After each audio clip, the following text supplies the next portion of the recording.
Welcome to Curious Goldfish, a podcast community where music and curiosity come together through interesting conversations with the music makers of our world. I'm your host, Jason English.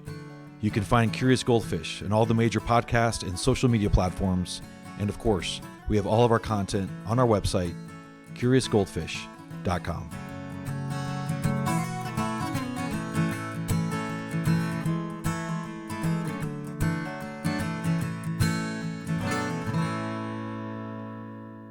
Belgian Blue, fellas, thanks for joining the show. What are you guys up to today? Thanks for having us, Jason. You've caught us at an appropriate moment because we are all reuniting today in Montana, of all places. We normally live over in Austria and Vienna, and for the first time, the two gentlemen on my right and left are visiting Montana. So this is where I grew up, and we're just kind of arriving, and it's been a whirlwind of getting all set up for the call and stuff. Mo just got off the plane, but we're happy to be here. All right.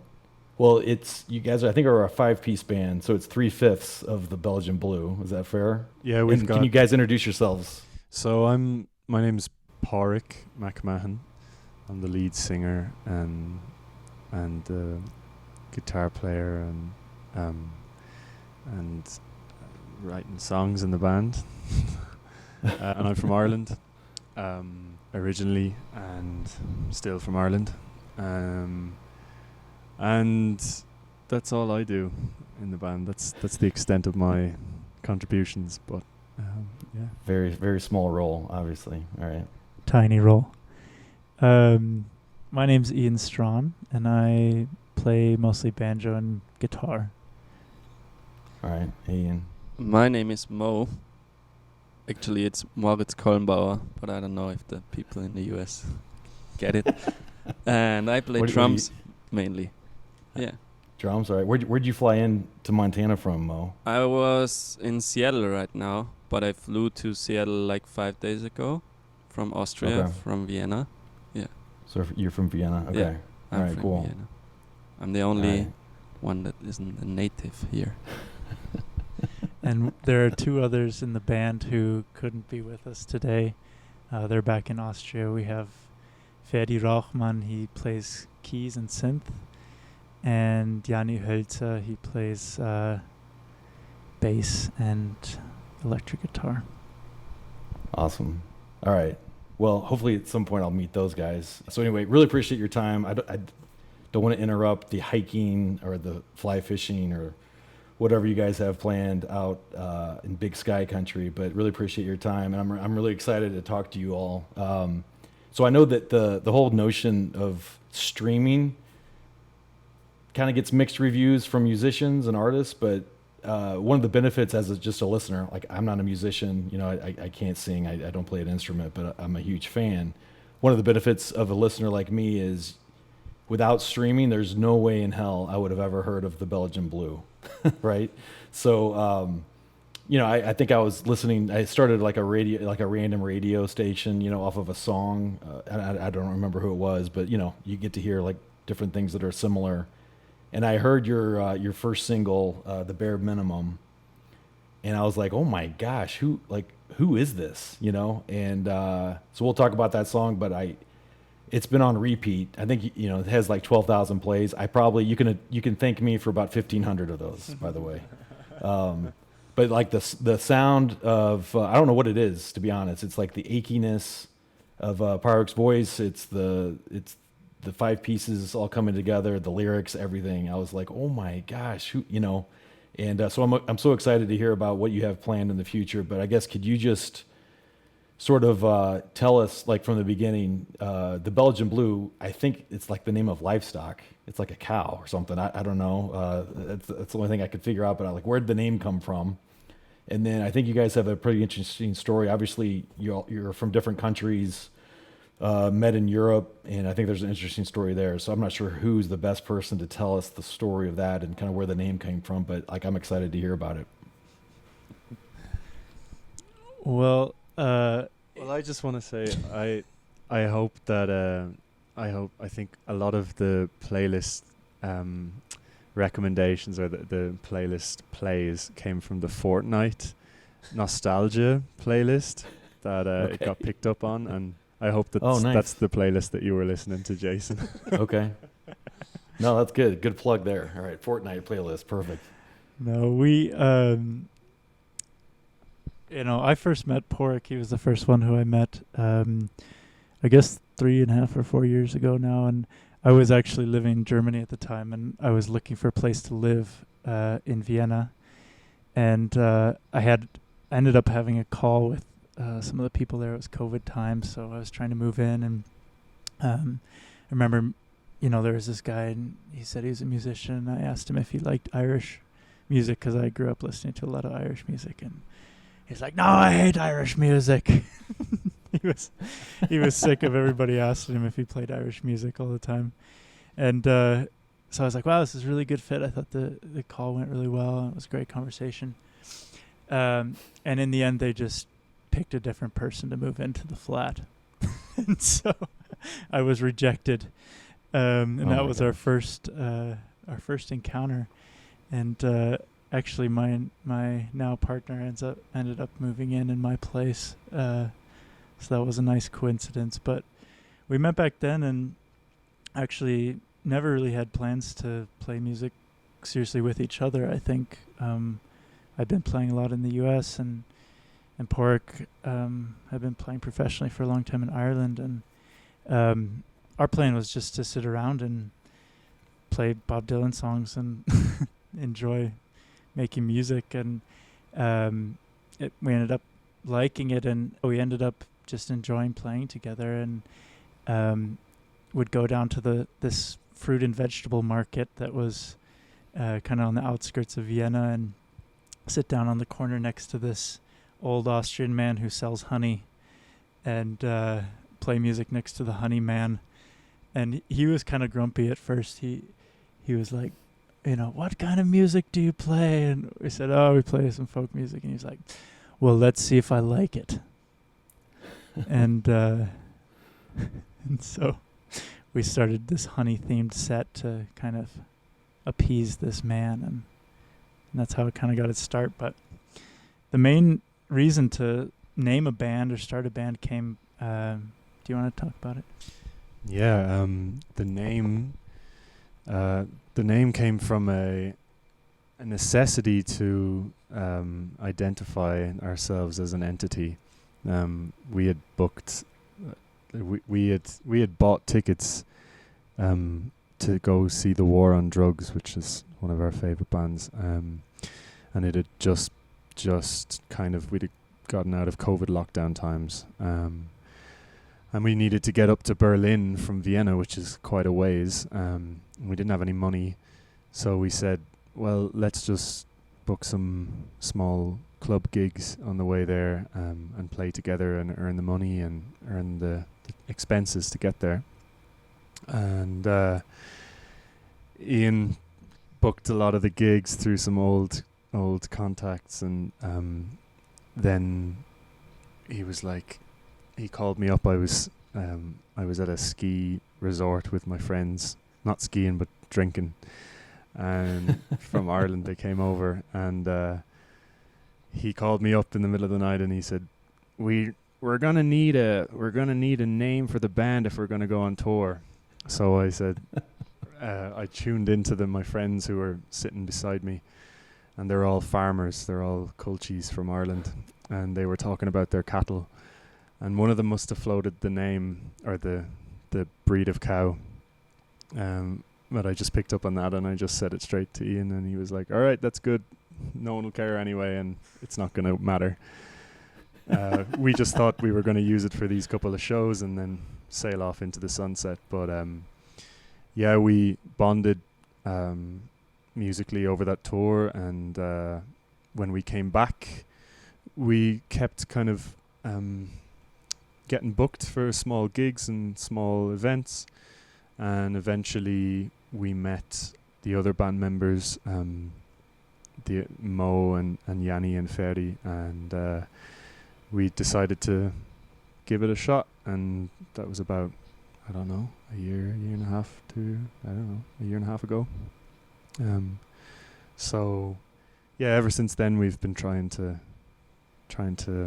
make our way, but we've had many funny occasions and occurrences of people asking what the name is about, and we've always lied and said it's anything but an enormous cow, but it is. That's right. Did I read somewhere too that so there was the busking, at the market and stuff, but then did you guys get stuck on a tram or something? Did I read? Is that lore? Is that folklore, or is there truth to that? Yeah, well, he dated my ex-girlfriend for a while, and then, but we didn't know each other. And I was at who I'm still best friends with, so it's all good, and he is too. But we were at some sort of event in Vienna, some art exhibition or something, which wasn't as fancy as it sounds. But we were there, and then we respectively were on our way home, and we turned out to be on the same tram, and the tram got locked or stuck, and we were stuck on the same tram, and then we got talking to each other because we knew the same person,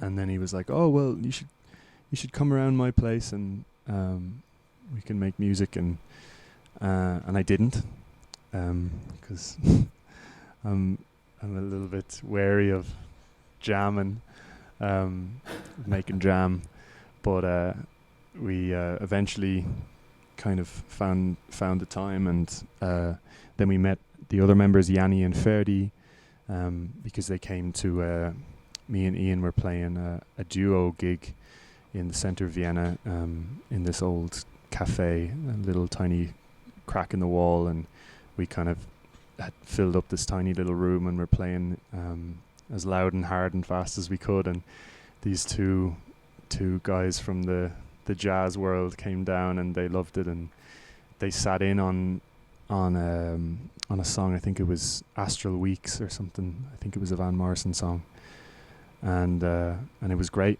And after that, we said, "You guys have to join us in this band," and they're in a lot of better bands, so it took them a long time to accept. But I think when we got Mo on board, then they respected us, because Mo is also in a number of better bands than us. Well, thanks for sharing that. I guess we're there's a lot of like different genres and different labels, so you guys may not be into like labeling it, similar to like how you weren't into labeling your own group. But how would you describe your music?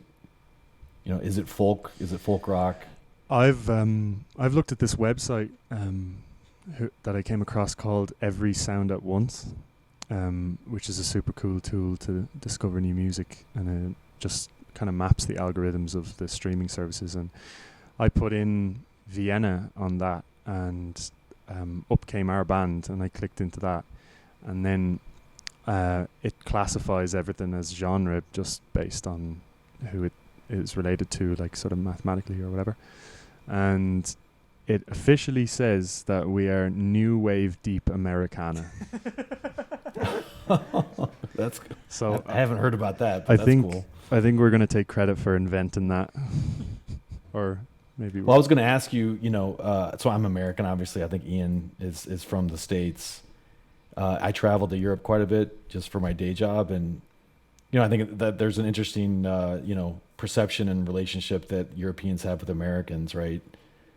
I was actually going to ask you if it's offensive to call you guys Americana, because like it feels like it's roots, folk, a little bit of bluegrass, rock, whatever, and but what you just said, new wave, something Americana, like is that something that you're like, okay, will you embrace that? Yeah, completely. I mean, I have a natural aversion to America in general, or I used to, until I met Ian, and he fulfilled he restored faith in Americans being cool. So I'm thanks, Ian. I'm now into nice it. work. But yeah, no, honestly, a lot of the music that we love is all Americana kind of folk and roots, and it was a big part of growing up for me to listen to, you know, the greats, the American greats, and obviously being from Ireland, a lot of Irish music too has had its place in forming the modern idea of what American music is, and so I think it's a natural sort of thing to be classified as Americana, and we met because of, like, we originally kind of bonded because of people like Gregory Alan Isaacoff and Leif Volbeck, and the Barr brothers and all sorts, and Dylan, but yeah, like a lot of Americana music would have been our diet, so I've no problems with that at all. But Mo loves punk music, so maybe he has a problem with that. What do you think about being called Americana? I don't care. Mo's the quiet drummer back there. All right. Well, I guess so. You know, Mo's Austrian, American, Pork. You're Irish. Obviously, it's a blend. But does any of those sort of backgrounds and influences come forth as more dominant than the others, or is it truly just a blend? I don't know. I don't think we really think about it like that. We just enjoy being together and making music, and you know, when I was a kid, I listened to a lot of Irish folk music and Pork, a lot of Americana music, but we're definitely influenced by the other members of the band too, and learning a lot of great Austrian music that we'd never heard before, and a lot of very weird Austrian music, and so I think that all just sort of gets thrown into a big smoothie together. So I don't know if one thing's more dominant than the other, but for us, it's, you know, it's always just been about being around people who we like to spend time with, and the music actually was always secondary to wanting to be with people who we loved and felt comfortable with and wanted to travel with and spend late nights in strange places with. So I don't know if one's more dominant than the other, but it's definitely formed from this kind of combination. So, Pork, I do want to ask you, I think one of the things that caught me about your all sound is obviously your voice. There's this, I don't know how you describe it, but it's like this achiness, you know, it's like a lonesome achiness is like the best way I can describe it. I don't know if that makes any sense, but obviously you're from Ireland, and I think what's interesting about some of the musicians that I've listened to through the years from Ireland, there's this sort of innate tension that is in the music, right? And it's like this struggle, and it's this, you know, fighting, and all the religious tension through the years and things like that, you know, the famine and all these sorts of things, I guess. Is that a real thing? Like, do you, as Irish, is that something that you are aware of and embrace or not? How does that sort of manifest itself into your voice and into the music that you're making? Yeah. It's a good question. I think it's something I'm trying to figure out a bit myself, and trying to understand, because none of my family were singers. My mother can't hold a note, although she loves music, and my dad always loved to sing the lyrics ahead of the song to show that he knew it, but not necessarily musically. So I don't know where it comes from, but Ian once described it to me, of the way he sees my singing or the way I perform as being some sort of channel, some sort of funnel, thing that maybe comes through me, which is interesting food for thought, because I don't really know why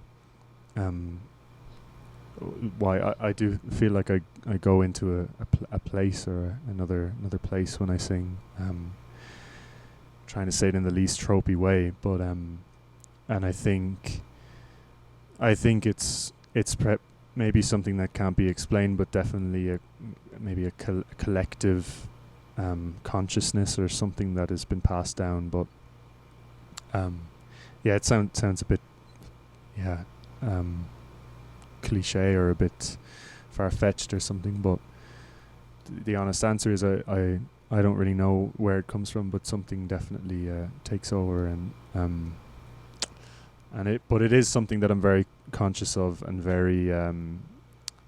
very outspoken about and aware of the history of where I come from and the reason that we employ arts and cultural pursuits as a way of exhibiting and expressing how we process our past, and how I do feel a part of that, and I do feel like an envoy or a ambassador for where I come from, and I'm very proud to be Irish and represent sort of the history that people have gone through there in generations before, and maybe in some way that comes through. And if there's anything there, I do think it's a collective weight of, because I think Irish folk music and Irish song and Irish art is really was for centuries our only way of exacting revenge on oppression, and that's, I think that's the only real threat an Irishman has, is they'll write a song about you if you wrong them, so I think maybe it's something to do with that.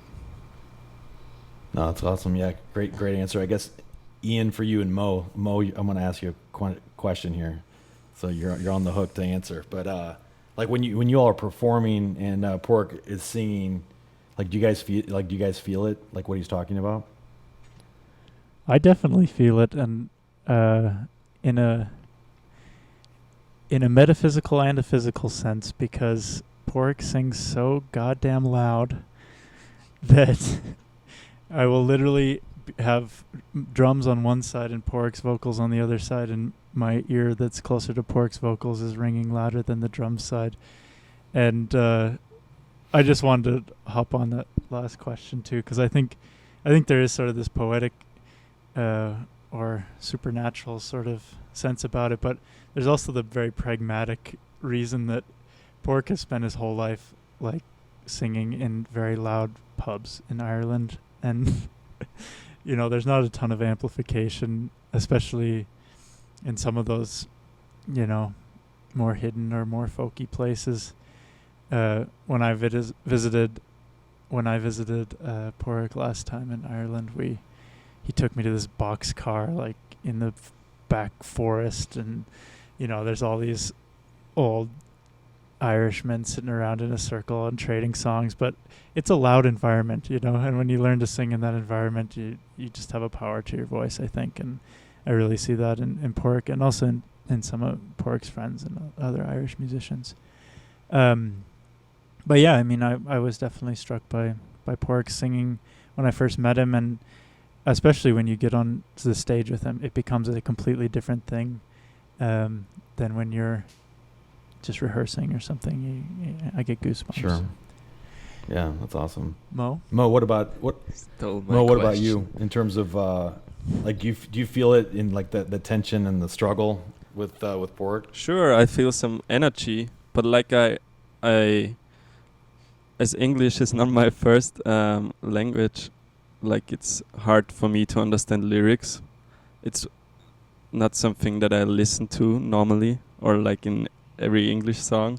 I'm more I just feel it somehow, what the lyrics mean, but it's sometimes hard for me to understand them. But yeah, I feel an energy, and I think I know what they mean, but I can't really explain it to you. It's kind of weird. So speaking of lyrics and songwriting, do all of you write the music, or is there one or two of you that are responsible for the songwriting? No, mainly Pork and Ian are writing the songs, I would say. Okay, yeah. And then the other guys just try to make something out of it. It's a shared the songs will maybe have basic structure. Yeah, the songs will mainly have like some sort of idea behind them, or yeah, as Mo said, a basic structure behind how they're written. But usually they take shape when we bring it into the band room, and when we rehearse them, and often there'll be some changes, or some chord changes, or some rhythm changes with the drums, and interesting different ways of approaching the songs that the other guys bring into the band, which is like, I think that's also a strength of us as a band, is that we're all pretty much not from the same place and didn't grow up in the same place, Right. and we all bring different ways of looking at music, or approaching music, and it's interesting. I mean, it's just a eclectic mix to bring a song written by an Irish songwriter to an Austrian drummer, and then an American banjo or electric guitar player. It's just, I think it's a strength of ours. Yeah. But it can also be a bit of a complicated mess at times. But yeah. Well, the one song that's out there, and then the second one that hopefully you'll release soon, like it's working, obviously. So can I ask you about the first single, which is The Bare Minimum? Who wrote that, and like what's the quick kind of background of that story? And I've got the lyrics that I want to just like say a few of them, but yeah, is that you, Ian, or is that Pork? That's a Pork song, but the thing with recording was that we spent more than a year playing as a 5-piece band, and even longer playing as a duo, and really wanted to cut our teeth as a live band before we went into the studio. And so that was a really interesting process for us, to write songs and see what people connected with. And a lot of times people connected with things that we didn't expect. And I think we learned a lot about playing and listening to each other, and energy and music through that experience. And then, at least in Austria, and I think a lot of places in the US now too, the norm is that people release music and then maybe make a live band, and try and support a few songs that they've got recorded. And that's also a cool way to go about it. And it's just not our strength. We love playing live, and we love giving really energetic and big performances. And so that's where we come from. And so for us, going into the studio and starting this process of releasing music was a really cool learning experience for us. I'll let Pork tell you about The Bare Minimum, because it's his song. Cool. Yeah, it's I think it's rather, I don't know if it's too inaccessible, the lyrics, to decipher, but I think it's just a song about struggle with identity, of acceptance of one's identity, and forgiving of one's miscomings. And yeah, it's like, I think, like anyone will relate who's written a song. Like it's always something that keeps unfolding new meanings of why you wrote that song. Originally I wrote it about a relationship that I was going through, but the real bones of the song, the real sort of the real teeth of the song sort of attacked me later, when we had already recorded and started playing it on like bigger stages, and I realized it's about other things that are sort of going on maybe on a different scale, or on a different plane. But yeah, I'm happy to answer any lines you might. I think that's the great thing about songs, is everybody will hear them and sort of apply meaning based on their own experiences, right? And right. I think that's the beauty of art. I think that the two things I picked up on, obviously the relationship bit, but like in the first verse, if you don't mind, I'll just read it. The song starts out again. This is The Bare Minimum by the Belgian Blue. Wait, I haven't said what I thought in the past. Was wrong all along. Dogmatic truth pinned me in youth. Came to in an age where the lines in the night were crossed. 4 gray walls encapsulated all my life. So when I see that and hear it, I think of like sort of an allusion to religion and growing up in strict sort of institutional situations. I guess am I close, or am I applying that to something that's like not even That sounds not good. even in your brain? Will that be acceptable? All right. Yeah, that sounds great. I'll go with that. Yeah, no, like, I mean, I joke saying that sounds good or whatever, but genuinely, like, you've brought that up now, and it rings in my head, and that the truth rings in that it is about a lot of that. A lot of the way that I feel songwriting is about is not. I don't really try and say anything. I just try and channel some sort of greater.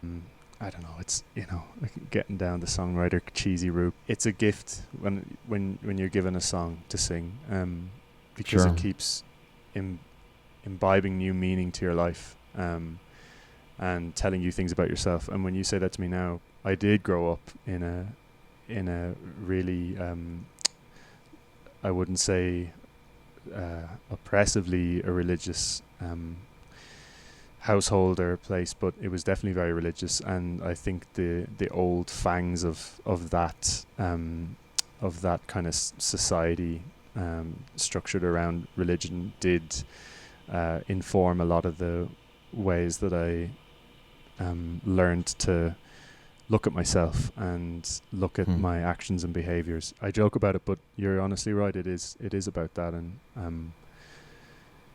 yeah, I mean, it's on the surface, it's definitely a relationship song, but I would say the main thing that it is to me is a song about acceptance of yourself. It's interesting to talk about the meaning of the lyrics for the first time in a public setting. Like, we've never really sat down and talked about what the song meant before, because I think we didn't necessarily have to. But I always also interpreted some level of this experience that Pork and I both share of being outsiders in a new place and coming to Austria and starting a new life, and not just being linguistic and cultural outsiders, but just having to learn how people interact with each other and how to have relationships and all of these things. You learn again in a new way, and I think that was something that really we felt connected about when we first met, of trying to find a home. And I think the music for us was really a home that we found in Austria, and slowly, as we've built a community around our band and friendships through that experience, I think that home has grown, and we felt more and more belonging in this place where we live. And so that's something that I'm really grateful for, the experience of being able to make music in a foreign place for us. But I always kind of interpreted that into the song too. For me, it was always kind of about trying to kind of shed your old identity and be someone who you're more proud of and who you feel like connects with the people around you. And so that's something that I interpreted into it as well. Yeah, that's well put. So Port, a couple more questions is what is the bare minimum? Like what like the name of the song is the bare minimum. Like, back to the relationship and like your experience. Like what was that? Was that an expectation? Was that a? Well, it's primarily actually a song about bears. Yeah. Yeah, it's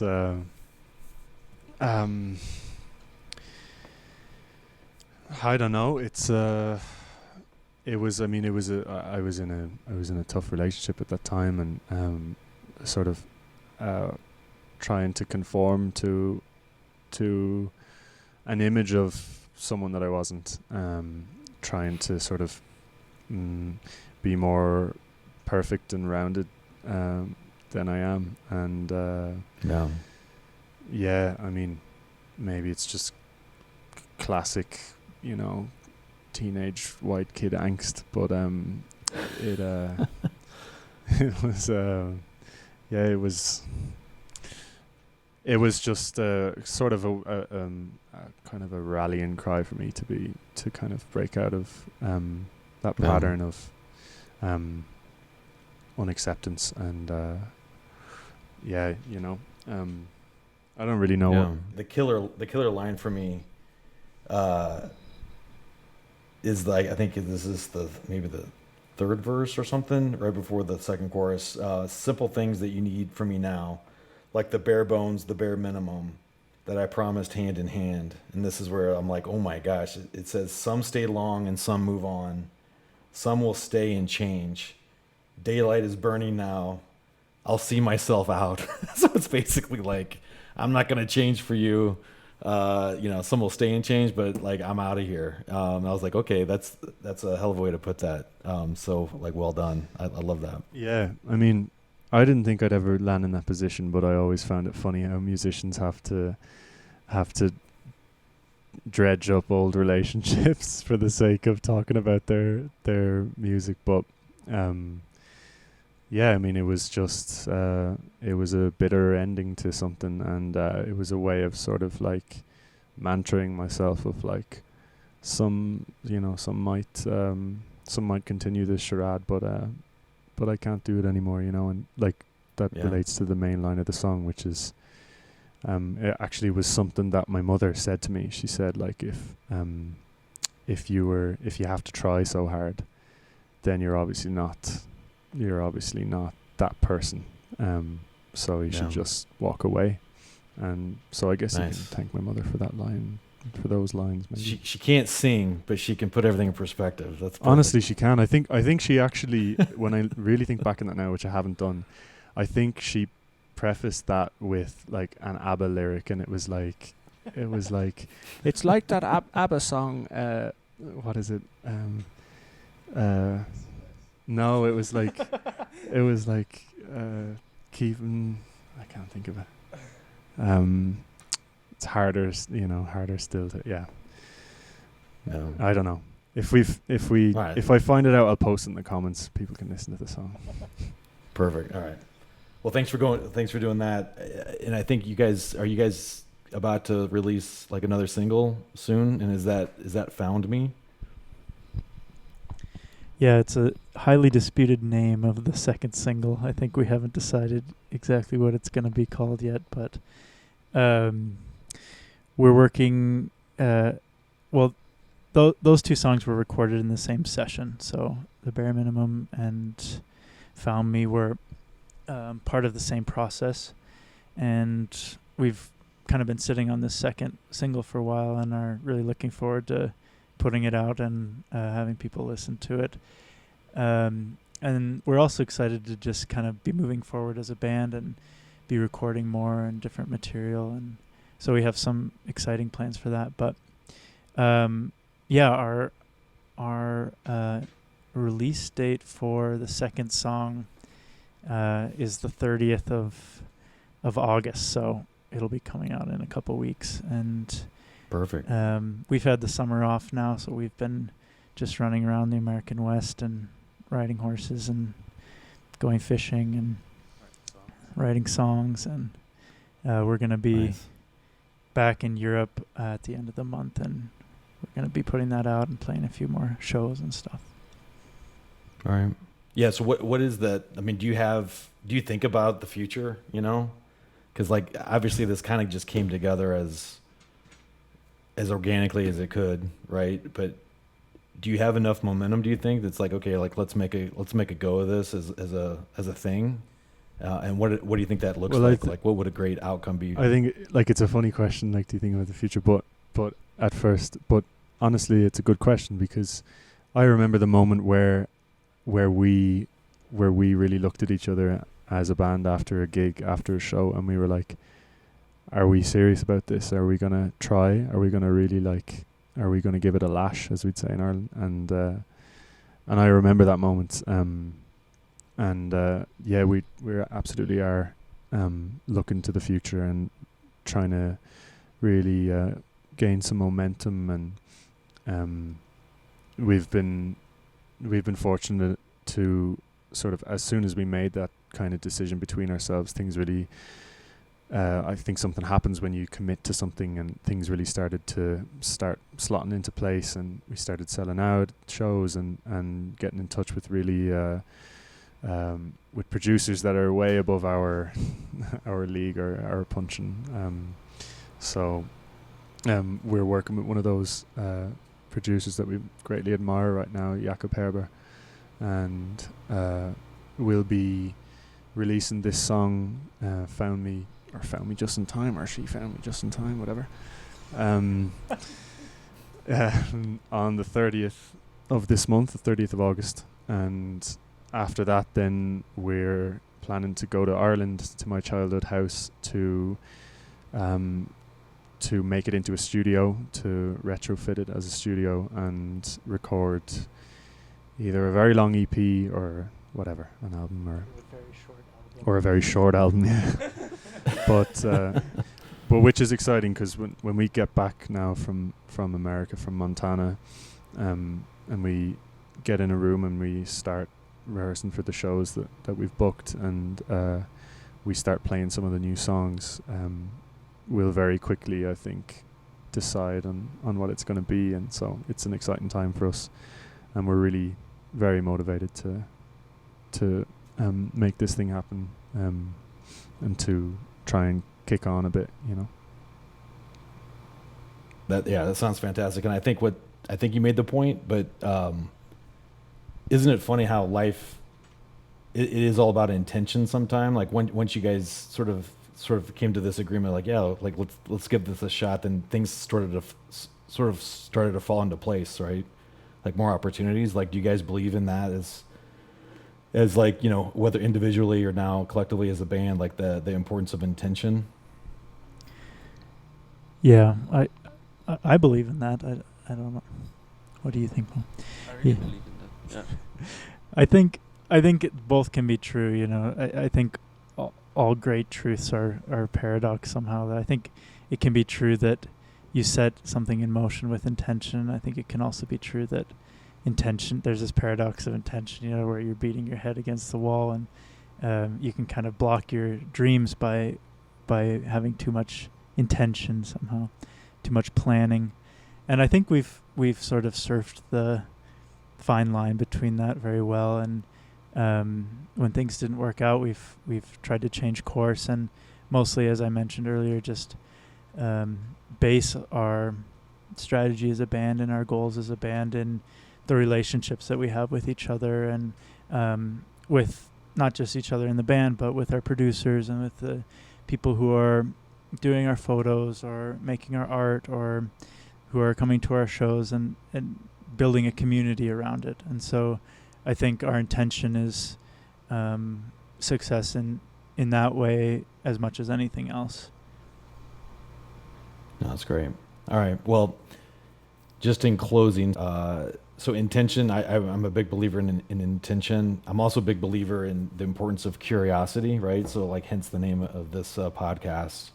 So I'm going to ask you each individually. Mo, I'm going to start with you. Yeah. So at this stage in your all's lives, as people, and then now like early days of Belgian Blue, like what are you most curious about?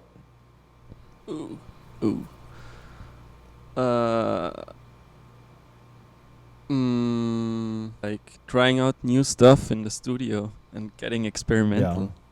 Yeah. And yeah. Like I don't know the English like, word, like the boundaries, you know, like pushing the boundaries. Like pushing the boundaries. The boundaries, yeah. And trying to do some other genres. I don't know. Work with a lot of different people. Do weird stuff. That's what I want to try. Even more weird than Austrian music? Even more weird than Austrian music, yeah. It's not that weird. Like today we listened to those were some my words, but guys those were my singing words, about their like pickup trucks and their hot wives. Exactly. Yeah. Welcome to America. Yeah. All right. All right. Cool. That's a good answer. Ian, what about you? I think I'm most curious about the process of songwriting and trying to just get in touch with myself and the people around me and the universe in a way that allows me to kind of glean some sort of information or feeling out of my environment, and condense that into the diamond of a song, or a microcosm of that experience. Okay. I mean, I think you had told me at one point that you're a journalist. How does your brain actually kind of like navigate the idea of journalism, which is reporting the facts and, asking, being curious and, getting to the bottom of a story, and then versus like the art of songwriting? Like, is that a hard bridge to cross, or is it not? Is it essentially the same? It's definitely a different experience, but being a successful musician is much more about being people's friend than about being a good musician, at least for me. I'm not a technical musician in any way, and so for me it was always just about trying to connect with people and make friends and connect with the right kinds of people. And journalism is the same way. It's about knowing the right person who can help you get in touch with the other right person. And so I think there's some crossover there, but for me it's just a nice balance of the two parts of my brain, and if be a bit more expressive and goofy, and the music part and the journalism part is a bit more analytical, but both is intense work at times, but also both really rewarding. Awesome. All right. Well, I had the most time to think of my answer, so it better be a good one. Mo was put on the spot. I think something, since we've been over here in Montana, and I've been here for about a month and a half now, and haven't been performing, which is probably the longest time since I was a kid in school before I became a professional musician. It was the longest time I haven't performed on an ongoing basis, and or maybe COVID, outside of COVID, but I'm in this time now noticing some changes in my voice and in my sort of way of seeing music, and which is terrifying, because especially after you've built a band on who you've been for a long time, or who you think you were at a certain point. And but I think it's actually probably going to be the thing that is going to be the most exciting thing for me out of this, is just to see how my creativity, or my output, my performative output, changes with the necessity of what physical state I'm in, or like how my voice is, or how my mind is creatively, and I'm excited to just remain open to that, and don't try and stifle that, or stuff it into a kind of a template of how I've done it before, but to just remain open to changing that as a state, as a position, and I'm just almost as a child, just curious to see how that's going to play out, and take my hands off the wheel of that. And I think that's also something that the whole band cares about, is to kind of, as time goes on, see where the limitations are, see what we can sound like, and then shatter that, or move away from that and go in a new direction. I think we're not really in it to sound like anything in particular. We're just in it to sound like whatever weird thing we sound like at the moment. So I guess I'm curious to see how weird we're going to get, our music is going to get. But yeah, I think I'm just curious, as well as Ian and Mo, about the process, about how that's going to change, and also how we're going to change as people. Because when you're in a band with people, it's a very intimate thing. It's like having 4 other relationships for me, So I think that'll be interesting, how that changes between us as people, as a family, and as a community, as Ian said, with the wider people that you interact with as a band, because we're in touch with so many different people in different areas that help us, and our relationships deepen through that as well, through creativity as a kind of a font. So I think that's what Awesome. I'm curious about. All right. What about Well, you, I'm curious Jason? about- Are you curious? Well, yeah, I'm curious about Belgian Blue and where you guys are going. So it's really cool actually I just started this podcast as a passion project, and I've been really fortunate. I've talked to about 30 people so far this year, all different genres, all different sort of stages in their career. I think you guys are the ones that are like the earliest of early, like one single that's out or whatever. And I love it because, I mean, my as you all were talking, my brain is going to 2027 and 2033 and thinking about the festivals that you guys might be able to play and the venues and all the great music. And so I'm curious about like what that's going to look like for you guys, and to be able to talk to you like so early, even though it's probably been a few years, like you all started the show talking about.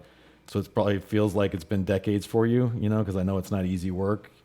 It is still pretty early, and I'm just fortunate that you guys took the time to talk to me. But I'm curious about where you guys are going, because you guys are awesome. Thanks. Like it's just such a unique sound, and I thank you for your music, and thank you for your time. Thanks for your faith in us as people who might be interesting to talk to. I don't know if we've been interesting at all, but we're very curious about if anyone thinks this is curious. So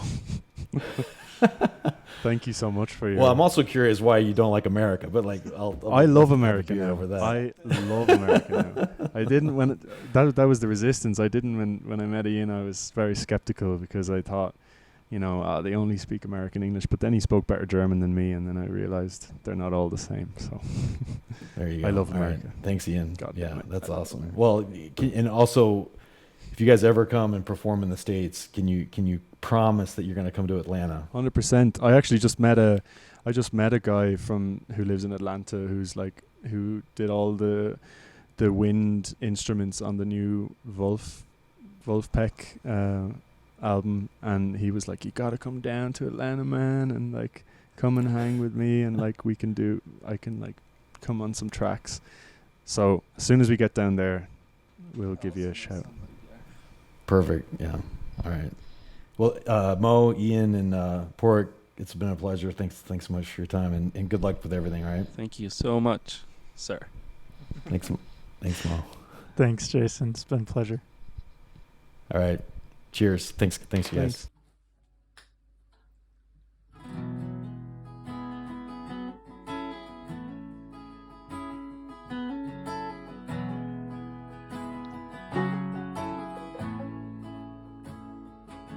Child of the grave,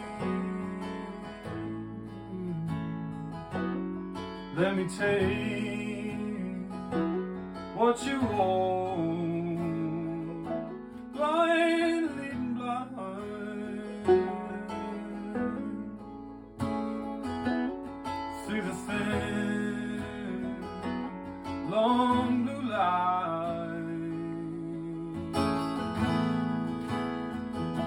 Restless hand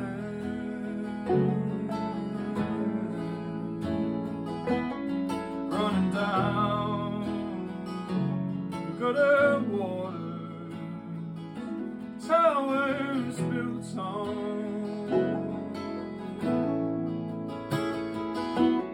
steep steps and buckets full of time. Child, we're getting old. Path we're on is overgrown. Time waits for not a soul on an island. Force that found us in our youth, frail and fleeting and seldom used. Once it's gone for good, you know.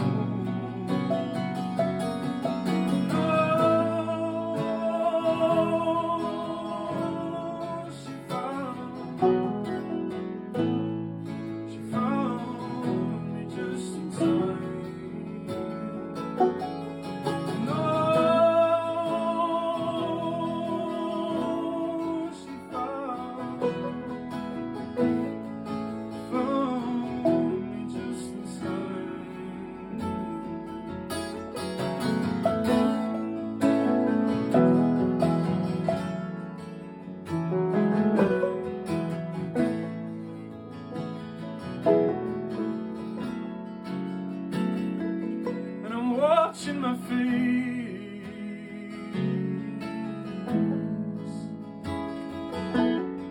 through the lens of a beautiful enigma. See how the times change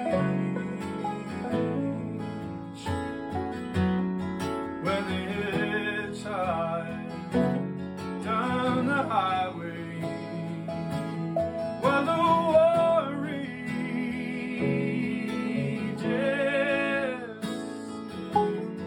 sleeping soundly by a park tree. Come on, tether today. Let yourself be who it wants to be. Child, getting old, path they're on's overgrown, time waits for no one on. Force that found us in our youth, frail and fleeting and seldom used. Once it's gone for good.